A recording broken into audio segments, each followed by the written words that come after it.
You know, even today when Ray Lewis came out and said that, you know, he's retiring, I saw a picture out there, whatever they're called, something about Tony Romo called Ray Lewis to wish him like good luck with that got intercepted. Like, oh my gosh, the guy has choked over and over and over and over again. What do you think about that? You face him twice a year. Well, I mean, by the numbers, the guy's a winner. Yeah. I mean, he's won a ton of games in Dallas. He just, unfortunately, for him... Is it clutch? I guess you could call it, you know, being not very clutch.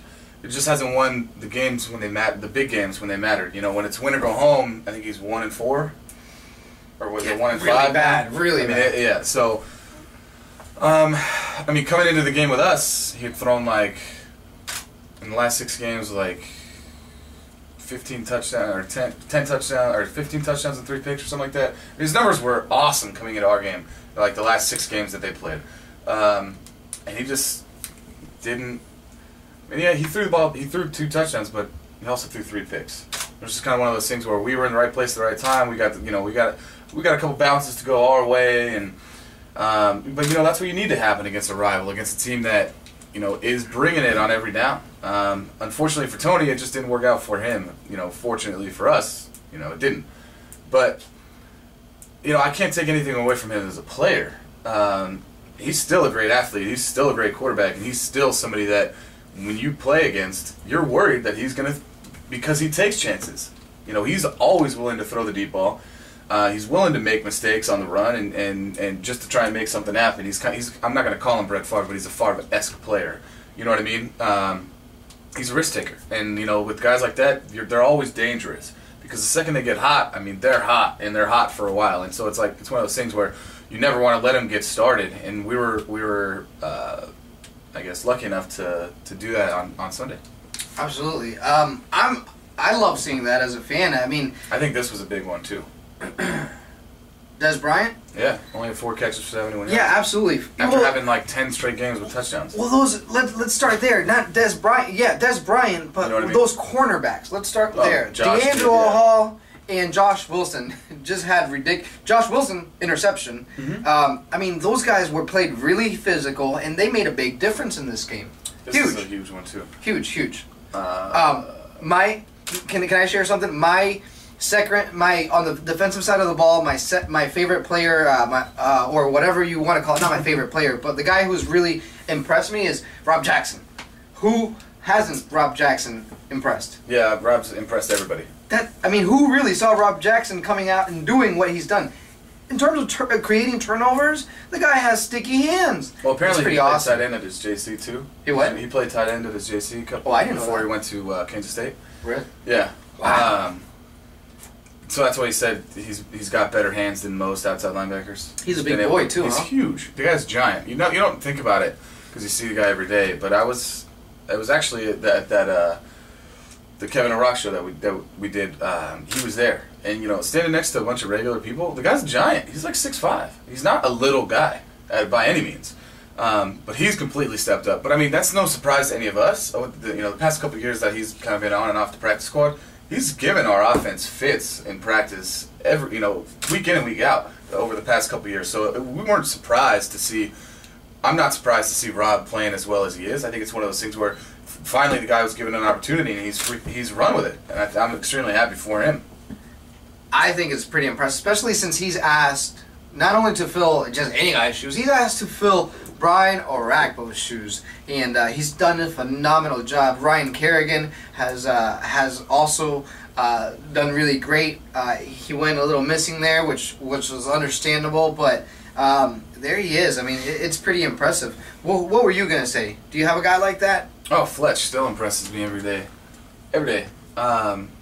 He was defensive player of the game, but they said coach said in today's meeting he had 15 tackles, 2 sacks, a pass breakup. 3 quarterback hit. Like, the guy is all over the field, and at 37, is he 37 years old? I mean, he impresses me. He still impresses me more and more every day, and it's definitely. I mean, it's ridiculous to me that the guy is able to be everywhere still. And to be as effective as he is. He's got 5 picks on the year. he's extremely impressive. I heard that he gave a speech during halftime. Is that what it was? Did he? I left halftime early. Okay. Did you not hear a speech from him? But I mean, I was out of the locker room. No, maybe it wasn't halftime at all. So I don't know. I didn't hear. Well, okay. What'd you hear? I heard that he just had an amazing speech. I thought I heard it was during halftime. That pumped everyone up. I just wasn't in the locker room. I mean, being around him for a few seasons, I'm sure you've heard many speeches from him. Yeah, quite a few. Pretty amazing. Well, he's one of those guys who doesn't just talk to talk. You know, so when he talks, you listen. He's not a guy that just rambles. You know, and and we know that he's been through these situations before. I mean, the guy's a seasoned veteran. He's been to Super Bowls. He won a Super Bowl when he was with the Rams. So he's been around the block plenty of times. So when the guy talks, you listen. Especially because he doesn't open his mouth to just talk about nothing. Especially at halftime or in pregame or whenever it may be. He's got a lot of important things to say, and he's got a lot to teach a lot of our young players. So I think it's one of those things where guys are excited when he's got something to say, and everybody listens, and it holds a lot of weight, just because of where it's coming from. Absolutely. I can only imagine. By the way, sportsevolutionradio.com. That's where you can go and watch this show and our previous ones. And hopefully, you never know, hopefully we will be back next week for the next one. Hey, by the way, let's get on with the following, and that is after the Cowboys, 28-18. Wonderful. This, as I mentioned, this Washington, D.C. area has been on a high that I can't remember, man. I feel like... I've never experienced a parade here, and this is the closest thing that I've experienced on the football side of things, being in a champion of any sort, whether it's the divisional champ or whatnot. I'm really excited to be going to my first playoff game, NFL playoff game this Sunday. Like, I'm peeing in my pants. Like, this is, man. I'm sure, just like me, I'm 29, but I'm sure there's younger guys in the mid-20s and younger in early 20s that have not experienced the playoff in the football. So, like, man, this is a first for me. This is a first for so many people out there. Do you realize how exciting and how amazed we are that we're in this position, man? It's a blessing to be able to say that we're going to the playoffs and we're going to FedEx Field on Sunday afternoon. This hasn't happened in 13 years this specific way. It's awesome. Yeah. Not only is it awesome, but I think the matchup is phenomenal too. Yes. I mean, we get to play the Seahawks, who are extremely hot right now, and I think if we go into our house and play like we can play, I think we got a real great shot of coming out with a victory. And I think it's one of those things that, both teams are extremely hot right now. They've been putting up ridiculous numbers on offense, been shutting teams out on defense. They're playing lights out football, but they're very balanced. I mean, Money Lynch is running the heck out of the ball.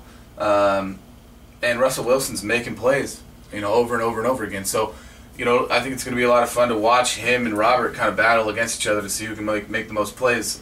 It's just one of those things that, unfortunately, or fortunately, we get to meet, and it's in the playoffs. I'm super excited to be where we are right now. Especially, starting the season 3-6, nobody having any faith in us to do anything. Oh, maybe we'll get to 5 wins. Well, guess what? We're 10-6 right now and in the playoffs, and we got a home playoff game. Crazy.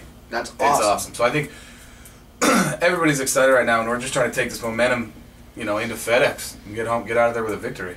It's all I've seen since I've gotten back, and I've only been back for about not even 24 hours from the good state of Maine, is on ESPN, Russell Wilson against Robert Griffin III in this matchup that these guys are creating. And, and it's pretty awesome. You have Robert breaking records, rushing rookie records, and just being phenomenal in terms of his quarterback rating, 6 interceptions. 5 interceptions. And then you have a Russell Wilson who's also killing it. He's got 26 touchdowns, 10 interceptions, a passer rating of 100. These two kids are pretty awesome. Now, Nick, you being in the league for 3 years now, how have you seen? You've seen the game evolve, and it really, I thought it started last year with Cam Newton in terms of Cam Newton, I felt like changed a lot on a rushing quarterback that runs and whatnot. But then having this year and having a Russell Wilson and a Robert Griffin III come in and lead their teams to playoff berths. Well, I think how awesome is that? You got to add Andrew Luck to that too, because he does run the ball as well. You're right. He's a phenomenal athlete as well. He's no schlub. He ran in and ran a 4.5 at the combine, or a 4.6. You know, it's definitely exciting, just because there's so much from the college game that's transferring now into our game. I think coaching staffs and organizations are doing a much better job of kind of fitting their offenses around the talent that they have. It's exactly what we've done here in Washington with Robert, and it's what Seattle's done with Russell. So I think it's just because our offenses are so similar. I think it's going to be a really interesting game to watch, because our defense practices against our offense every day. Well, so does theirs. And it's a very similar offense to what we run. So it's going to be really interesting to see how this one plays out. And I think it's just going to be, you hate to put it this way every week, but it's going to come down to who executes better. Which offensive line is able to get a better push? Which defensive line is going to be able to put more pressure on the young quarterbacks? And it's just going to come down to veterans making plays and young guys making plays. It's one of those things that it's going to be exciting, and I'm excited that I get to be there. Are you well? You went to school with Marshawn. Mm-hmm. Are you gonna go and say hi? And of course. So I mean, are you gonna ask him for something? He's had an amazing season. What do you mean? Like after the game, like you want to trade jerseys? Yeah, something like that. No, probably not. Because he's had a ridiculous season. He's had a great season. That's why I asked that. It's just awesome, phenomenal. The guy, just the whole team, the Seattle Seahawks. I'm very impressed having Pete Carroll come in his first year, and also not just a rookie quarterback, but they really are starting brand new in so many ways, just kind of like the Redskins. Yeah. They're doing a phenomenal job, but I'm just. What do you think? I was looking at Vegas and the odds. The odds are ridiculous. They have the Redskins at. The Seahawks at -3. What do you think about that? Like, do you care about that as a player? No, not at all. It doesn't. I guess it doesn't motivate you even that people are still kind of looking at the Redskins as underdogs. I don't think it motivates us anymore. That it just it just gives us more reason to keep playing the way that we've been playing.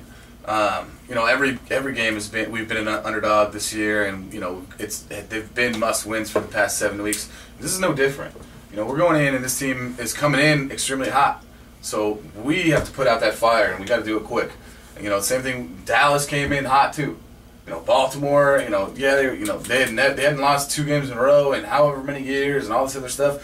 We were able to put out those flames. We got to do the exact same thing this week. And our leaders on the team like Barry Cofield have been preaching to us since week 11, right after that Philly game. Hey guys, media's going to start talking about how great we are now that we started winning, because we're going to keep winning. Don't let it get to your head. Don't let it get to your head. This is these are baby steps. We got a long, long way to go. Well, we're 7 out of 11 down, and we got 4 more to go. So I think odds and all that stuff, nobody pays attention to that. They're the same people that say we're going to be 2-14 this year. You know what I mean? So they were 8 games off. Woo! That's awesome. Well, do you have as a well? Let me go back to one thing. The Kai Forbath, Washington Redskins kicker, had his first miss, and I saw what you. I heard it was an interview that you did. I don't know if it was the one that we have on SportsEvolutionRadio.com. Then it is that you mentioned. Hey, it's better to miss in the first half than a game winner.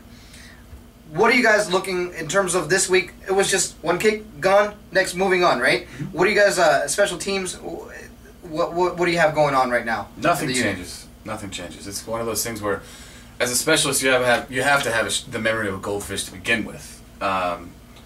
Because you could have 500, I could have 500 snaps in a row that are phenomenal, and then one game-winning PAT or game-winning field goal or game-tying field goal to go to the Super Bowl or whatever it may be that is botched, and I'm looked at as the worst player in the world. Although I just had 500 in a row that were great. You got to forget the last one and move on to the next one. And I preach that to Kai every time he makes one. You know what? On to the next one. Just keep swinging your leg. Keep swinging your leg. You're gonna be fine. The same thing after that one. He looked kind of down on the on the sideline, just kind of upset at himself, for letting I guess letting everybody down and letting himself down because it was a shorter kick and things like that. But I just told him, I was like, listen, if you're gonna miss, might as well be now. He's like, not from there though. I'm like, honestly, who cares? It's 7-0. It's not.